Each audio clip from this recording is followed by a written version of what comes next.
só os mortos poderão ver o fim da guerra.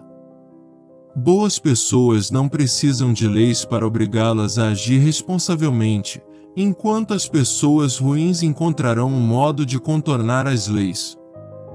Muitos odeiam a tirania apenas para que possam estabelecer a sua. Quem ama extremamente, deixa de viver em si e vive no que ama. A necessidade é a mãe da invenção. Às vezes na vida, nós nos sentimos acorrentados, sem sequer sabermos que temos a chave. Detendo o poder, e certo da impunidade, o homem se sente Deus entre os homens. Os homens não desejam aquilo que fazem, mas os objetivos que os levam a fazer aquilo que fazem. As grandes naturezas produzem grandes vícios, assim como grandes virtudes. Não é permitido irritarmos-nos com a verdade. É a esta força que mantém sempre a opinião justa e legítima sobre o que é necessário temer e não temer, que chamo e defino coragem. A parte que ignoramos é muito maior que tudo quanto sabemos. A coisa mais indispensável a um homem é reconhecer o uso que deve fazer do seu próprio conhecimento. A amizade é uma predisposição recíproca que torna dois seres igualmente ciosos da felicidade um do outro.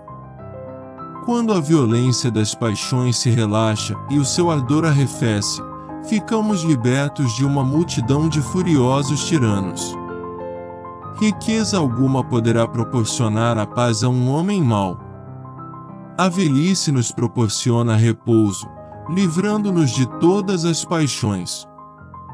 Quando os desejos diminuem, a asserção de Sófocles revela toda a justeza. É como se nos libertássemos de inúmeros e enfurecidos senhores.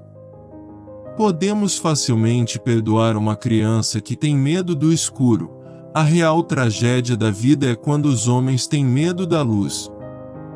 Quem critica a injustiça, fala não porque teme cometer ações injustas, mas porque teme sofrê-las. Pessoas normais falam sobre coisas, pessoas inteligentes falam sobre ideias, pessoas mesquinhas falam sobre pessoas. Errar é humano, mas também é humano perdoar. De todos os animais selvagens, o homem jovem é o mais difícil de domar. Deve-se temer a velhice, porque ela nunca vem só. Bengalas são provas de idade e não de prudência. Tente mover o mundo, o primeiro passo será mover a si mesmo. Uma vida não questionada não merece ser vivida. Não deverão gerar filhos quem não quer dar-se ao trabalho de criá-los e educá-los. O sábio fala porque tem alguma coisa a dizer, o tolo porque tem que dizer alguma coisa. Não há nada de errado com aqueles que não gostam de política, simplesmente serão governados por aqueles que gostam. Não importa o tamanho de seu poder, mas sim o que você faz com ele. O livro é um mestre que fala, mas que não responde. O bom juiz não deve ser jovem, mas ancião, alguém que aprendeu tarde o que é injustiça, sem tê-la sentido como experiência pessoal e íncita na sua alma, mas por tê-la estudado, como uma qualidade alheia, nas almas alheias. Calarei os maldizentes continuando a viver bem, eis o melhor uso que podemos fazer da maledicência. Os olhos do espírito só começam a ser penetrantes quando os do corpo principiam a enfraquecer. Onde não há igualdade, a amizade não perdura. Não há ninguém, mesmo sem cultura, que não se torne poeta quando o amor toma conta dele. Não devemos de forma alguma preocupar-nos com o que diz a maioria, mas apenas com a opinião dos que têm conhecimento do justo e do injusto, e com a própria verdade. Perdoar é próprio de almas generosas. Vencer a si próprio é a maior das vitórias. Não espere por uma crise para descobrir o que é importante em sua vida. Tudo aquilo que engana parece libertar um encanto. O que ama é, de certa maneira, mais divino que o objeto amado, pois possui em si divindade, é possuído por um Deus. Se, na verdade, a justiça é sabedoria e virtude, julgo que facilmente se demonstrará que é mais forte do que a injustiça, uma vez que a injustiça é ignorância. Procurando o bem para os nossos semelhantes encontramos o nosso. O sábio que tudo sabe é aquele que sabe que nada sabe. O começo é a parte mais difícil do trabalho. O amor é uma força, uma energia, que se manifesta na alma como um sentimento de lembrança de algo que a alma já teve, mas perdeu. O amor é filho da pobreza e da riqueza, da pobreza, porque constantemente pede, e da riqueza porque constantemente se dá. O homem inteligente aprende com seus próprios sofrimentos. O homem sábio aprende com os sofrimentos alheios. Por vítimas de agressão, entendo aqueles que mudam de opinião pelo pesar ou pela dor. Por vítimas de doença, entendo aqueles que mudam de opinião seduzidos pelo prazer ou aterrorizados pelo medo. Julgareis em vão da grandeza a vossa alma se não fazeis crescer em virtude. O importante não é viver, mas viver bem.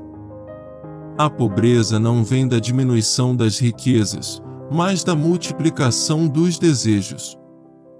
Se lutarmos com fé estaremos 2 vezes armados.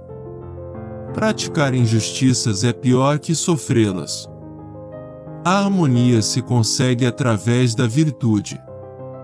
Se der certo, não tem como não dar errado. O mais alto nível de educação é a tolerância. Não há pessoa, por temerosa que seja, que não possa se tornar um herói por amor. É preferível a ignorância absoluta ao conhecimento em mãos inadequadas. Ninguém é mais odiado do que aquele que fala a verdade. O homem que faz tudo o que leva à felicidade e depende de si mesmo e não de outro homem, adotou o melhor plano para viver feliz. O mais belo dos elos será aquele que faça a melhor união entre si mesmo e aquilo a que se liga. Não questionar é engolir a própria insignificância. Platão foi um filósofo e matemático do período clássico da Grécia Antiga, autor de diversos diálogos filosóficos e fundador da Academia em Atenas, a primeira instituição de educação superior do mundo ocidental. Ele é amplamente considerado a figura central na história do grego antigo e da filosofia ocidental, juntamente com seu mentor, Sócrates, e seu pupilo, Aristóteles. Platão ajudou a construir os alicerces da filosofia natural, da ciência e da filosofia ocidental, e também tem sido frequentemente citado como um dos fundadores da religião ocidental, da ciência e da espiritualidade. O assim chamado neoplatonismo de filósofos como Plotino e Porfírio influenciou Santo Agostinho e, portanto, o cristianismo, bem como a filosofia árabe e judaica. Alfred North Whitehead observou certa vez: a caracterização geral mais segura da tradição filosófica europeia é de que ela consiste em uma série de notas de rodapé sobre Platão.